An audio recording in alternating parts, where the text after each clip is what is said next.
That's really important to know that even if you don't necessarily agree with your in-laws or don't see eye to eye, you need to honor the person and respect their influence in impacting your spouse's life. Your in-laws played a significant role in your spouse's life. And if you have recently been married, you have to remember that your spouse has been influenced and impacted for a far greater amount of time than they have by you. Now, after 30 years of marriage, Lisa, you have influenced and impacted my life for a longer period of time than my parents have, right? But it's always important to understand that they have their own history, traditions, and values that have shaped your spouse's upbringing. So appreciation for their influence and acknowledgement of that is really important with your in-laws.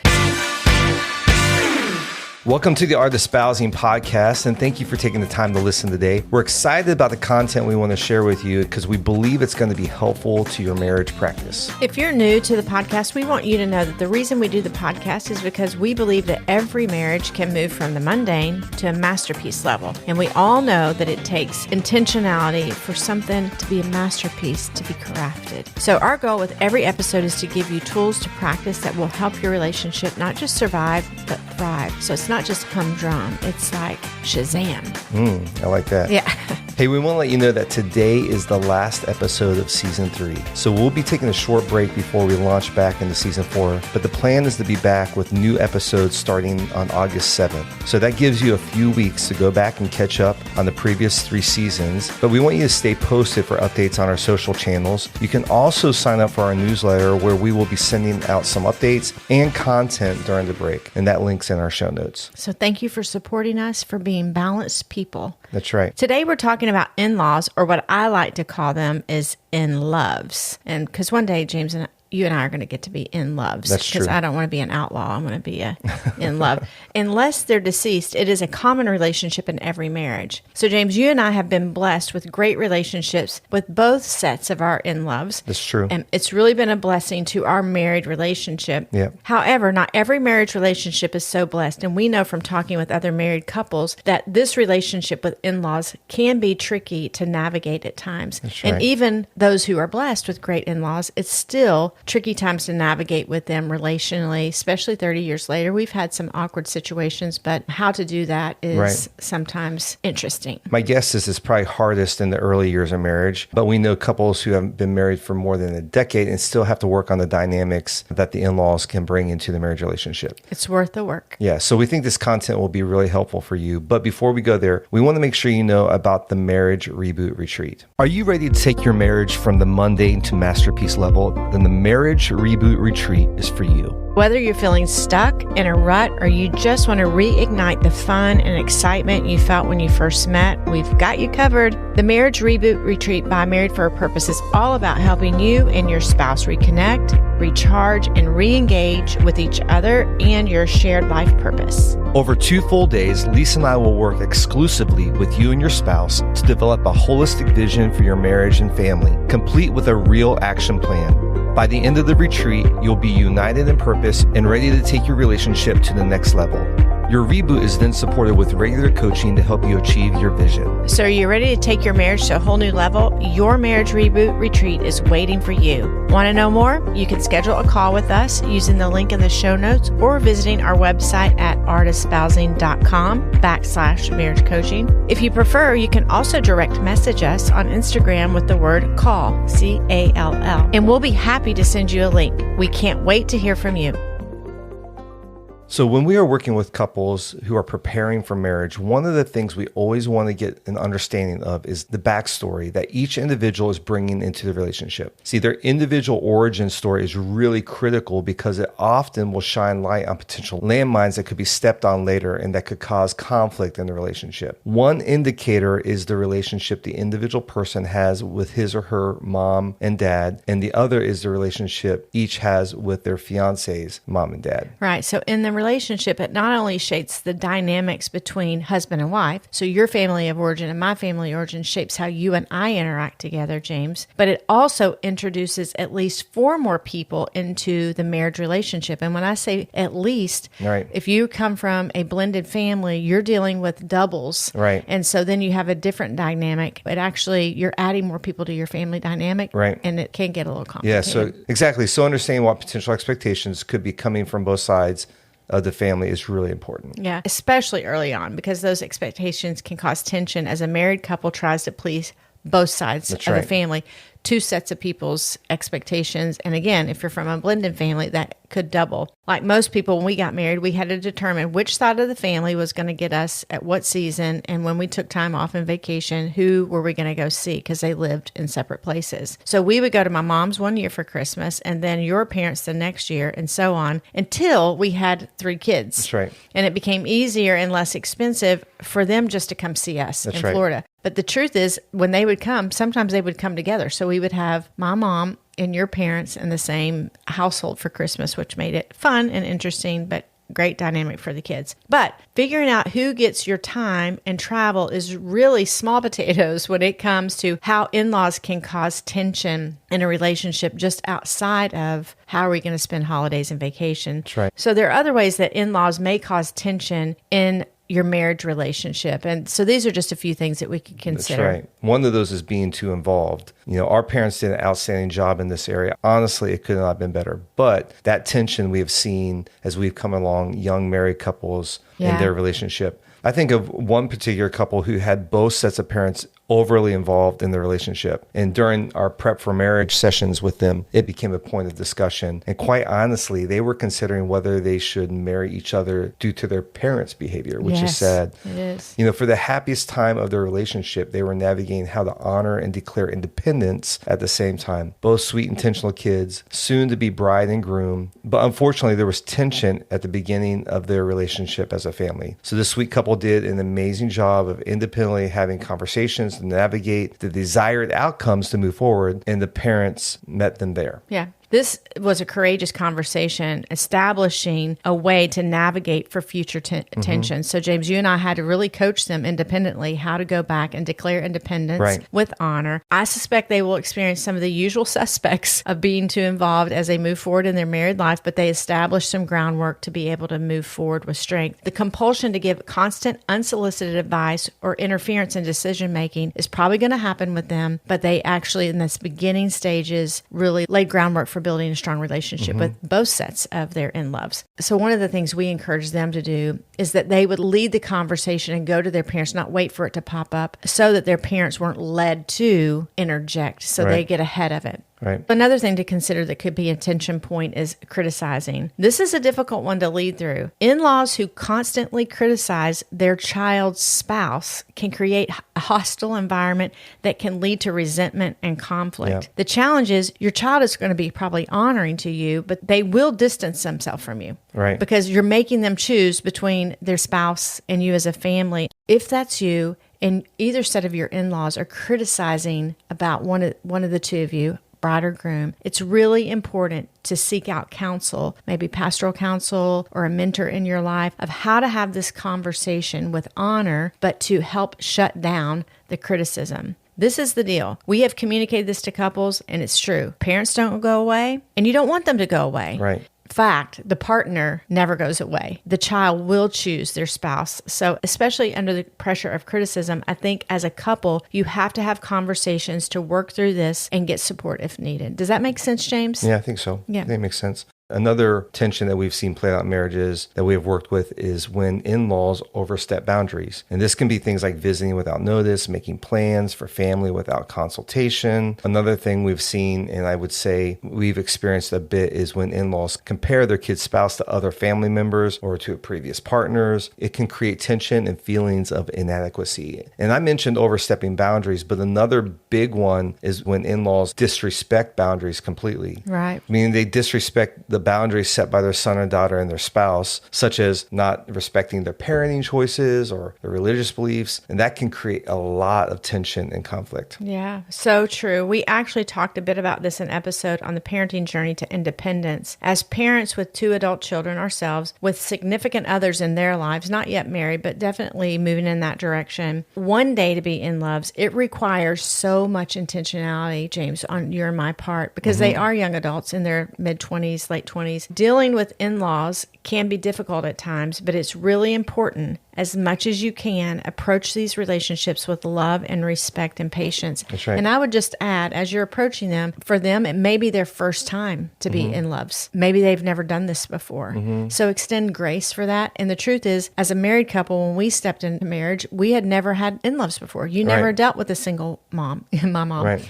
So there's learning on both parts. I just think coming in with grace. We want to give you some thoughts and ideas that we have seen we've practiced ourselves to help navigate your relationship with your in-laws. So the first one is agree on and set boundaries. And I'm talking about spouses coming together, not with their parents, but coming together and agreeing on and setting boundaries. A conversation ultimately will be necessary to have with your in-laws, discussing and coming to agreement on the boundaries. It's really critical in the family dynamic. You and your spouse need to talk about and establish clear boundaries regarding the desired involvement of your in-laws in your life. And I would say that would be well before you get together with them and have a conversation. Yes, right. So discuss and decide together on things like frequency of visits to and from your in-laws. Discuss holiday plans. Where are you going or who is coming? You should talk about and agree on what kind of involvement you want your in-laws to have in the big decisions you make. And I would just even say, like, for example, hey, Mom, Dad, we're buying a house.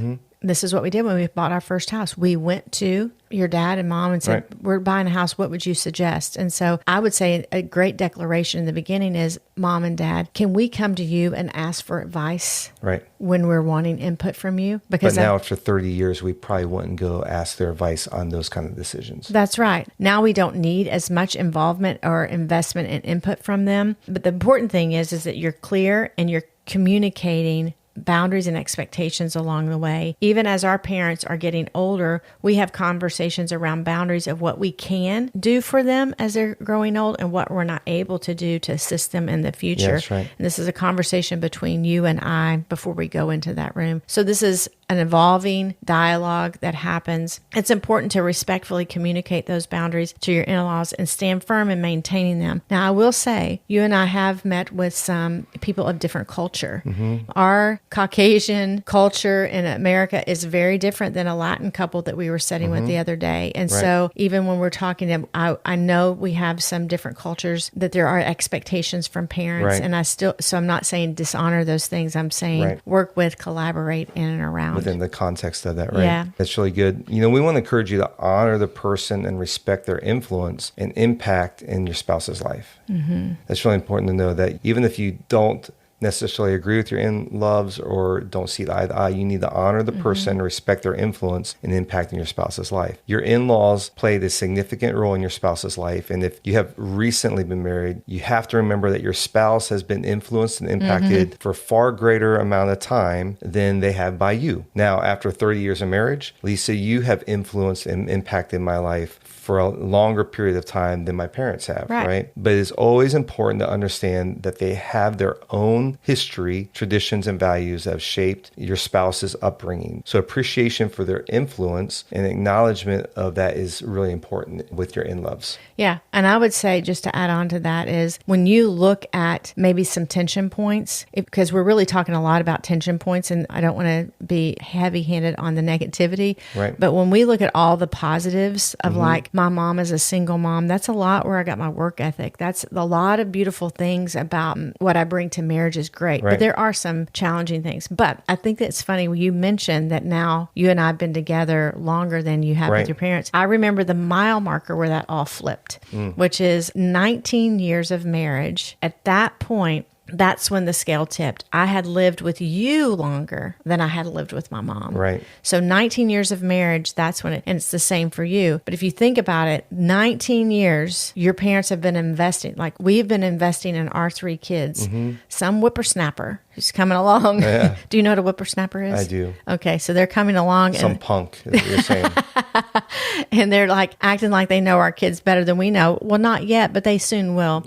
So anyway, enough of that. Whether or not you've hit that tipping point or not, or you may be ahead of us, there's a principle that we all can live by. Do not talk bad about, negatively speak about them to your spouse. That's right. This is a destructive habit that will ultimately divide your family unit, especially if your kids are in earshot. You are modeling how you want to be treated when you're in the position of being and in love. That's true. Yeah. That's true. So you may be listening here and may be thinking, well, you don't know my in-laws. They're not in-loves, they're in-laws, right? They are creeps and treat my spouse poorly. And we get that. But that's why we said honor and respect. If we have to remember, honor is given, respect is earned. Exodus 20 verse 12 says, honor your father and mother that your days may be long in the land that the Lord your God has given you. So there's no conditions given to this command by God. And what if your in-law is not the person you think they should be? You can still honor them as a person. And who knows, that honor may actually become a bridge for transformation in that person's life. And I think about how we honored Charles. Yep. You know, your Stepdad. And even though he was not a real Present. present person and so forth, we were able to honor him as a person, maybe not respecting him for who he is, but that honor became a bridge to actually transformation in his life. Right. Truthfully, we set boundaries with him that we didn't declare to him. We just knew they were between us. And so not everything that we felt in our spirit needed to be talked about with him because it wasn't going to be fruitful. So that's a bonus. That's a daily double there. So here's another thought. Practice patience and understanding. Building a strong relationship with your in-loves takes time and effort. Hopefully a lot of foundation was built during your dating and engagement period. Sometimes that doesn't always happen, but even still, if you're newly married and depending on your age, there could be a transitional period in your in-laws feeling the separation. So be patient and understanding. Give them and your spouse the grace and work through the challenges as they arrive. That's right. This is where empathy is the key. Try to see things from their perspective. I remember my big dose of empathy I had for your mom. She's really actually amazing mother in love. But it was when Parker was 3 years old, I looked at him and I realized he's going to leave my house one day and love some other girl more than me and take my place. And oh, snap. I just realized that's Mrs. Duval, the original Mrs. Duval. So side note, I love my young lady my son has chosen as a girlfriend and maybe will one day be his bride, but we should be intentional about having empathy, but it will also grow naturally as your marriage goes on and on. Yeah. We appreciate this more now as parents of adult kids, even now navigating where to involve ourselves or not in relationships. This is where it's important really to remember the power of open and honest communication for any relationship. If there are concerns or issues with your in-laws, first talk about them respectively with your spouse. Then, after you come to an agreement on how to proceed, consider having a conversation with your in-laws together as a couple. Yeah. And you know how I would start that conversation? Mom and Dad, we're looking forward to the journey ahead, and we have some things we want to process. And so we haven't ever done this before. But give us grace as we try to figure it out with you. You mean so much to us. So those conversations aren't easy, but if you get your one-liner to start, it always helps.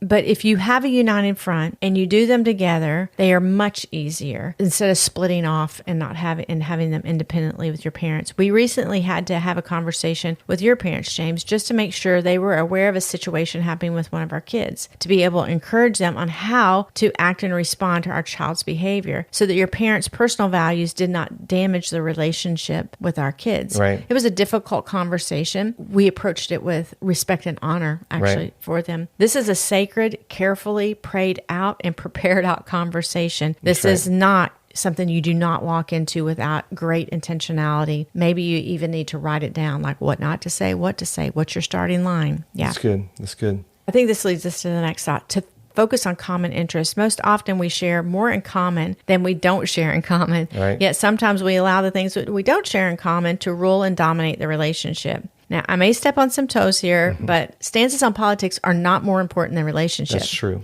If your religious views are different, no one is winning anyone over to either side by a standoff or rude behavior or debate at the dinner table. Yeah, that's good. I often ask myself, is this problem or position more important than the common ground we are trying to establish? Or is it more important than the peace we have with one another? You may make an agreement that certain conversations are off limits because they don't encourage the relationship. If your in-loves participate in things you don't agree with, make arrangements to not be available to be there. I can think of lots of things in our life with my parents, one side of my family did that we were like, we don't want to be a part of that, so we conveniently were not available. If any of them are listening today, I'm sorry, I love you guys. But we wanted to join in on activity that was common ground. That's right. Focusing on common ground interest can also play out in finding activities or interests you share with your in-laws to use as a foundation for building your relationship. This could be hobbies, sports, or even shared experiences with your spouse. One of the things that we do a lot of times with my parents is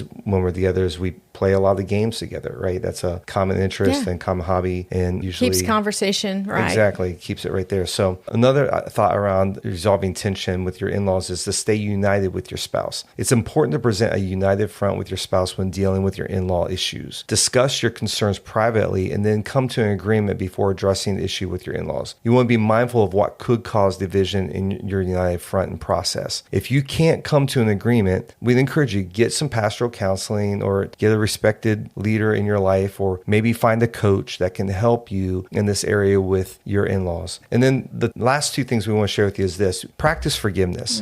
Understand that everyone makes mistakes, including your in-laws. So practice forgiveness and be willing to let go of past grievances for the sake of maintaining a loving and harmonious relationship, specifically with your spouse. In this area, with all relationships, and uniquely important here, not everything felt has to be discussed. Yeah, and we're in the long game. We're in the long game with this. So we're going to be in a relationship for a long time. So forgiveness is what it's all about. Right. Yeah. And then seek God's guidance in your relationship with your in-laws. When was the last time you prayed for your in-laws? Why don't you pray for wisdom, understanding, the ability to navigate any challenges that may arise? There are a couple of ways to build into your relationship with your in-laws. I do think you could be supportive when you know that they need something. Come alongside of them and help. That is an investment. It's not manipulative. It's investing so there can be a withdrawal later. Right. And then show appreciation. Express gratitude for the positive aspects of your relationship with them, or the aspects that they contributed to your spouse, that you can see this strong work ethic or this positive attitude or this whatever the thing is. Thank them. The ability to clean the house. Ability to clean house. Thank you, Nancy. Yes.